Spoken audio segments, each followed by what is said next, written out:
hindi natin hinintay?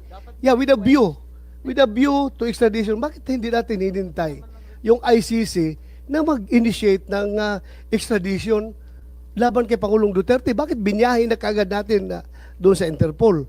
Wala mo sinabi dito na kailangan natin i-surrender.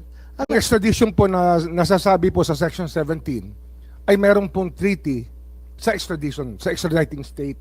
Kung ano, halimbawa, ang ICC tsaka ang Pilipinas, kung tayo po member ng ICC, kailangan po ng judicial proceedings. Hindi na po tayo member ng ICC eh.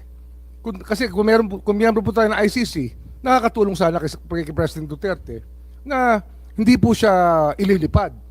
Siya po yung mismo nag-atras ng ating membership eh. Kaya nga Kasi yung po yung malinaw po ako, na may treaty po na kinakailangan para magkaroon ng extradition. Wala pong treaty eh. Kasi nga, nag-withdraw na tayo sa ICC.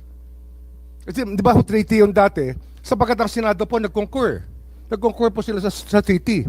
But unilaterally, it was withdrawn by the President. Kaya po, pero ang sir, nangyari dyan, pero sir, ito, very clear mo ito, sir. Ako hindi ako abogado, ikaw abogado ka ha. Pero ako, I just don't want to be emotional about everything. Gusto ko lang talagang